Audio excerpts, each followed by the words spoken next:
Hello, my name is Mackenzie Allen, and I will be presenting on the essay written by Dean Spade titled Compliance is Gendered, Struggling for Gendered Self-Determination in a Hostile Economy. So first, some background on the author. Dean Spade was a professor at Seattle University School of Law, and he founded the Sylvia Rivera Law Project.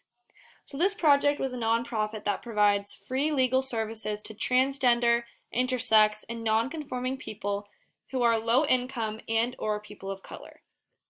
This essay outlines the issues both society and various welfare programs place on these people, as well as some examples of clients that Dean Spade had.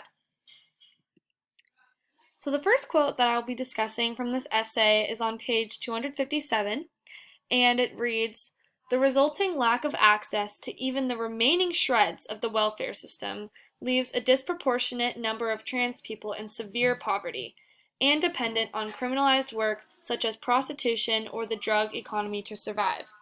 This, in turn, results in large numbers of trans people being entangled in the juvenile and adult criminal justice systems where they are subjected to extreme harassment and violence." So, in order to fully understand this quote, the life of a transgender person needs to be traced back to the start. Many begin their life often being kicked out of their home as a result of their family not accepting them or even harassing them. When they turn to foster care facilities, many experience violence or harassment there as well, and so they end up homeless. Practically any resource available to them at this point is inaccessible due to facilities being extremely sex segregated. Additionally, people who do not conform to binary gender often also experience harassment in schools and do not pursue higher education.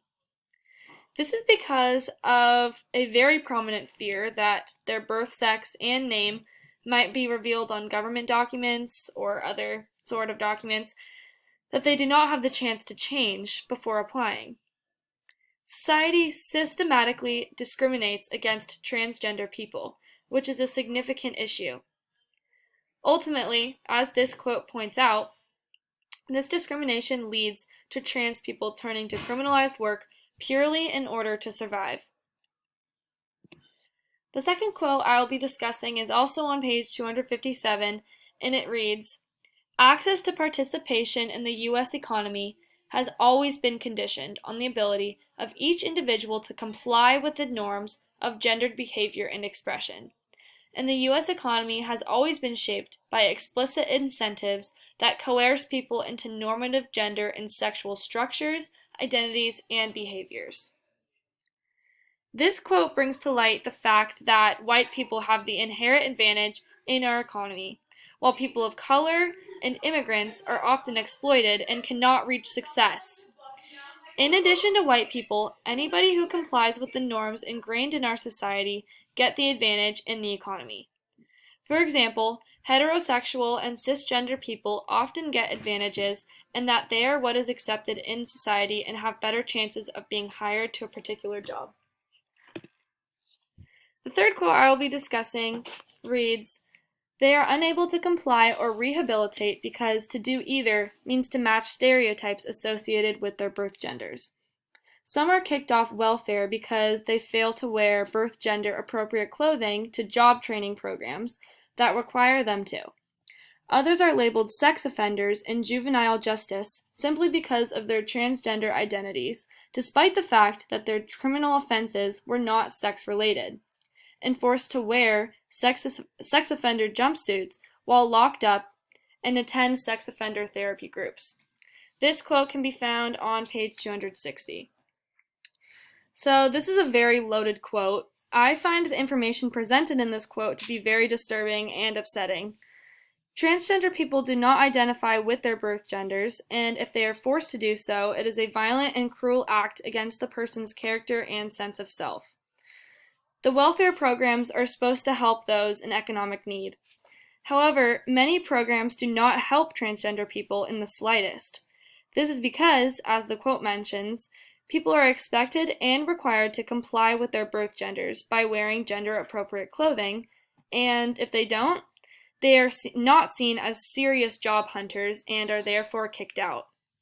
This seems like there are hidden agendas behind these welfare programs in order to control people.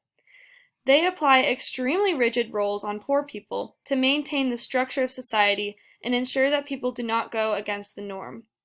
Gender segregation is a primary way of organizing people in society, and I think that when people do not comply with this system, those in control get scared and therefore systematically discriminate against them. So some discussion questions that I've generated for you all are, first, in your opinion, what would be an effective first step in addressing homophobic and transphobic domination in society today? And the second quote is, welfare policies are supposed to help anybody in economic need. Why then do you think that the welfare reform of the mid-1990s continued to use racist and sexist rhetoric? Thank you.